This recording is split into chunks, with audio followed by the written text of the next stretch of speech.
Before we had left on our 6 weeks of travel around Australia, we'd hauled out Starry Horizons at the boatworks in the Gold Coast. We'd done a lot of work prior to the haul out, but since we live on a boat, there was still more to do.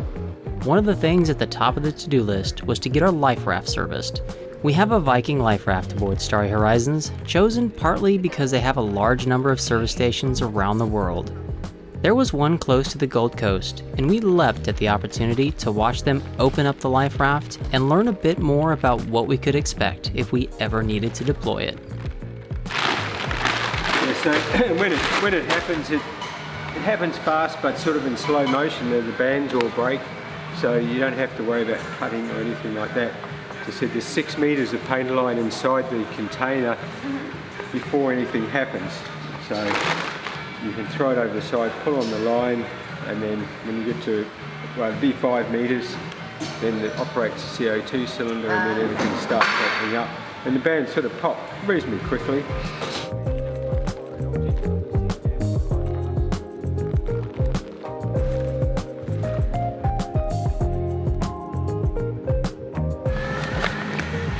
Sea anchor, drogue, paddles.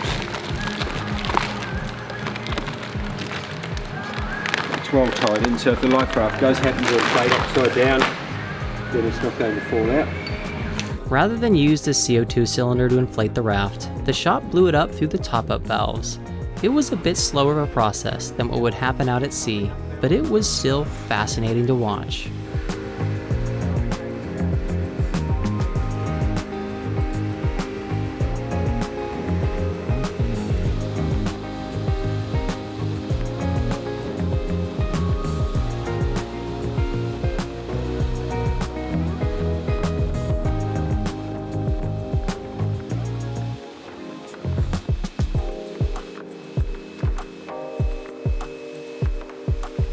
Once the raft was inflated, we got to learn all about its features.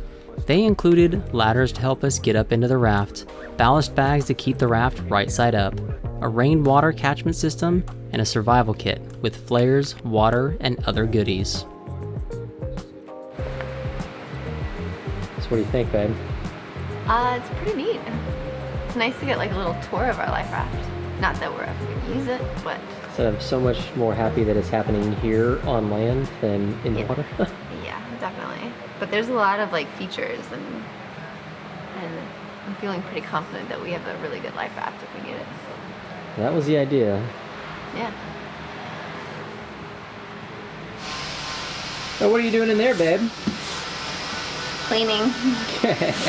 Since the life raft is gone, we've got the opportunity, huh? Yeah, it's actually really kind of was gross in here. Well, it's not surprising. It hasn't been cleaned in like 3.5 years, so. Yeah, so now it's looking a lot better, although there are some marks and rust spots we have to worry about, so more to do. What are you working on out here, babe? I am making us new lifelines. Yeah, it's just gonna be loud. Yeah, we're in the boatyard. It's just how it is. Her bottom's getting done. Whoa. Yeah. So tell me what you're doing. So our old lifelines were plastic coated wire, and they're actually terrible. You really shouldn't do that. FP shouldn't do that. Some boat manufacturers don't do it anymore. Because you can't tell if things corrode inside the wire. Right, so the plastic breaks, the coating breaks, and then water gets in it, and your stainless steel wire gets rusted or damaged, and you can't tell because the plastic coating's on. So it's a really stupid plan. But we are replacing our lifelines with Dyneema, and this is the end. I have 2 more splices left, and then I'm done.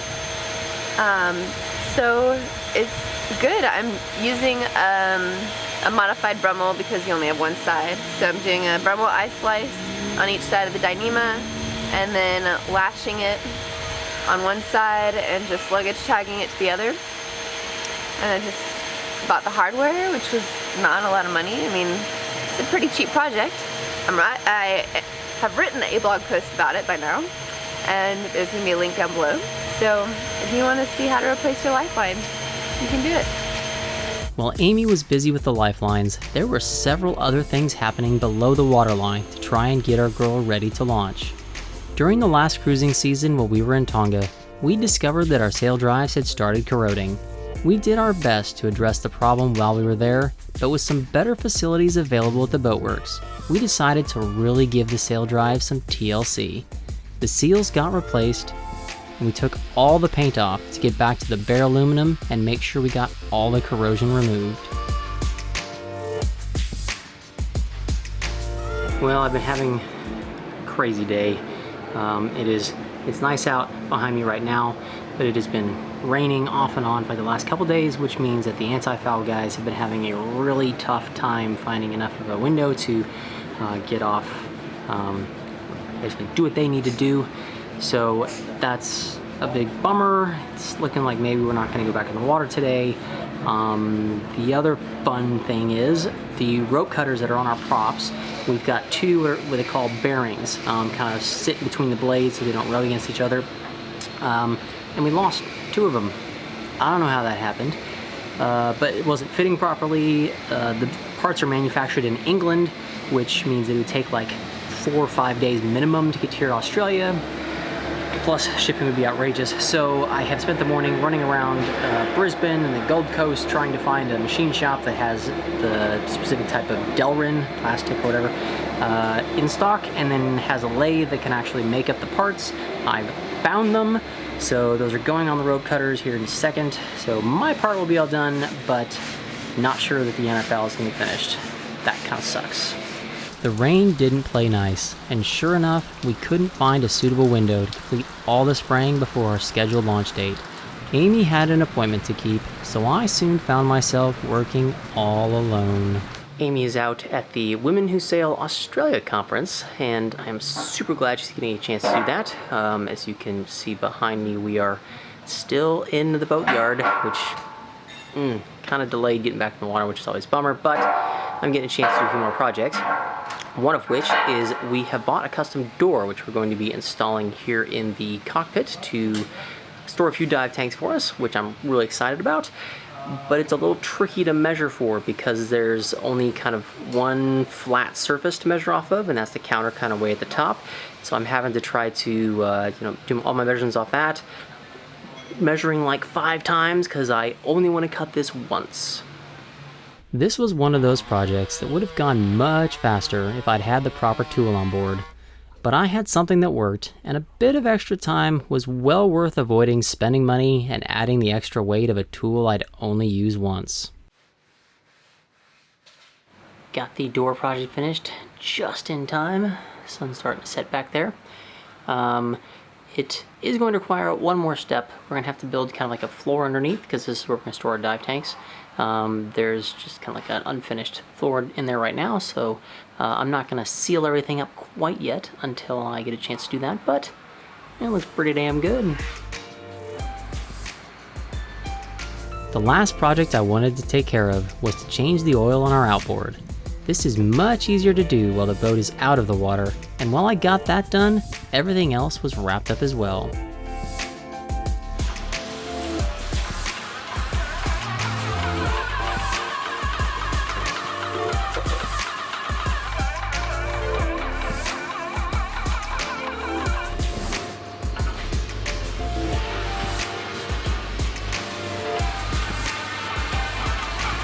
Well, as you can probably tell by the fact that we're still in the Boatyard, we didn't get in the water on Friday, so I've been here all weekend while Amy's been down at the Women Who Sail gathering on the bay. Working on various projects. I got the outboard all serviced, and the rope cutters I got done last on Friday. Bunch of miscellaneous things. Just trying to get the boat ready to go back in the water. But it's going in today because the antifoul is all done. Prop speed's on the props. Yeah, so pretty freaking excited to get back in the water. 6 weeks has been a long time.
We are back in the water, super exciting. Nothing leaking, so that's always a good sign.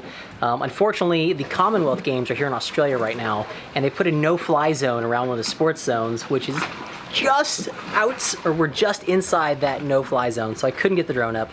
But I've got a couple friends here since Amy's down at the conference. We're gonna take the boat down the river. Man, it feels good to be back on the water. Mark and Susan were so generous to take time to come and help me. And how did I repay them?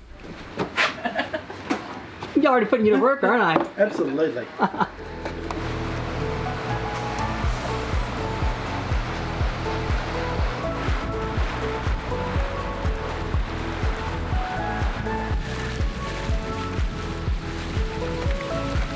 All right, you guys have to wave now.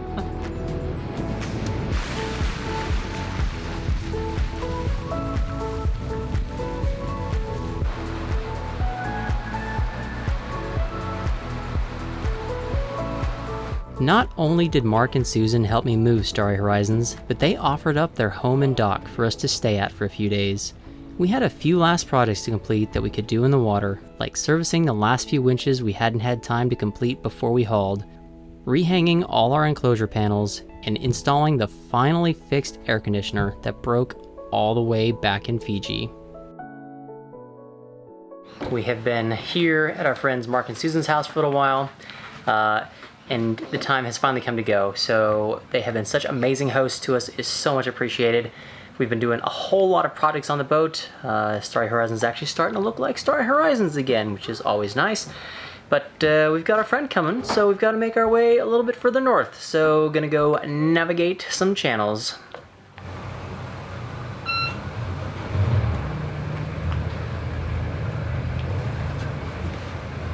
Roar.